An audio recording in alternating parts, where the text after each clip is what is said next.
संगत के असर पर हमें बहुत याद आती है एक चर्चा। एक कीड़ा, गंदगी में रहने वाला एक कीड़ा, जिसे गांव की भाषा में गुरबीला कहते हैं। अब पता नहीं यहां क्या कहते हैं, जानते हो गुरबीला? एक गंदी जगह पर रहने वाला कीड़ा गुरबीला। एक बार उसकी मित्रता एक भौरे से हो जाती, भंवर से। तो एक दिन मित्र मिलने आया, भाई कैसे हो मित्र?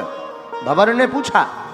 उस कीड़े ने कहा, हम तो ठीक हैं, आप बताओ आप कैसे? हम भी बहुत अच्छे हैं।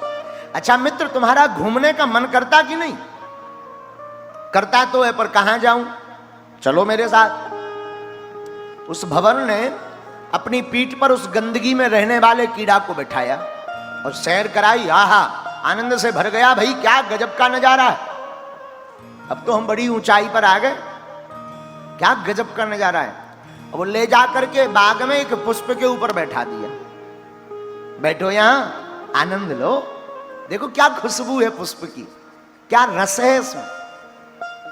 लेकिन वो कीड़ा बोला, देखो भाई जल्दी आ जाना, हमें वापस वहीं भेज देना, यहां हमारा मन नहीं लगता है। क्योंकि जो व्यक्ति जहां रहता है उसको वही प्यारा लगता है, दुर्गंधी उसको प्यारी लगती, सुगंध प्यारी नहीं लगती। आप जल्दी आ जाना। भंवर ने कहा, मैं अभी आया, तू बैठ यहां। भंवर कहीं तूफान में फंस गया, शाम तक पहुंच नहीं पाया बेचारा। अब वो जो कीड़ा जिस पुष्प पर बैठा था, शाम के समय वो पुष्प बंद हो गया। प्रातः काल के 4 बजे तो उसी बाग के मंदिर के पुजारी जो अर्चन पूजन करते भगवान का, जो वंदन करते भगवान का, जो निवेदन, जो भगवान की पूजा पाठ करते, वो आए और बाग से उन्होंने पुष्प को तोड़ना प्रारंभ किया। और भंवर का मित्र जिस पुष्प में बंद पड़ा था, वो पुष्प भी तोड़ लिया।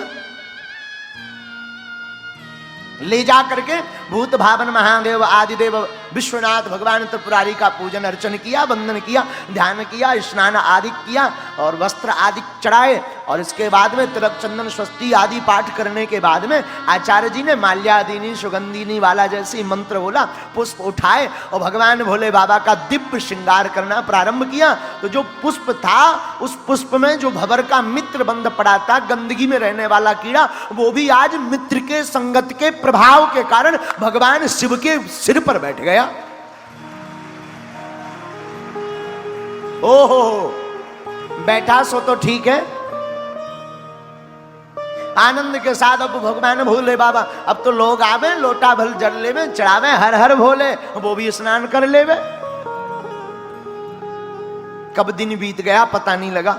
भंवर ने बहुत ढूंढा बाग में। भंवर जब तूफान शांत हुआ, प्रातः काल हुई, उजेला हुआ, भंवर बाग में आया पर मिला ही नहीं। तब तक दोपहर काल की सेवा होनी थी। पुजारी जी ने भगवान का श्रृंगार उतारा और एक टोकरी में रखा और बहते हुए जल में जाकर प्रवाहित कर दिया। नवीन श्रृंगार भोले बाबा को चढ़ना था, तो दूसरे पुष्प ला करके नया नवीन सौंदर्य सा श्रृंगार करने की तैयारी होने लगी। भंवर को याद आया, अरे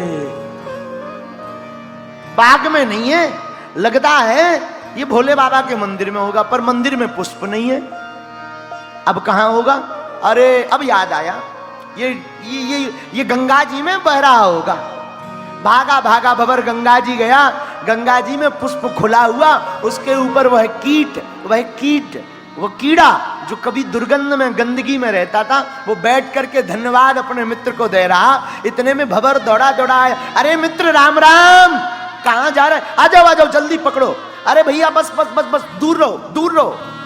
अरे भैया पागल हो गए क्या? ये गंगा जी है, समुद्र में मिल जाओगे। अरे दोनों हाथ जोड़ करके कीट बोला, भैया धन्य है तेरी मित्रता और धन्य है तू, ये है मित्रता का प्रभाव। कहां में गंदगी में रहने वाला कीट हमेशा दुर्गंध में भरा रहता था, आज शिव जी का मस्तक भी मिल गया और गंगा का सहारा भी मिल गया। धन्य है जितासना जित श्वास जित संगो जितेंद्रिया जित संगो जितेंद्रिया। संगत अपने बेटा की, अपनी बेटी की ऐसी रखो जिस संग से सत्संग प्रारंभ हो जाए। सावधान अभिभावक, पार्टी के नाम पर, घूमने के नाम पर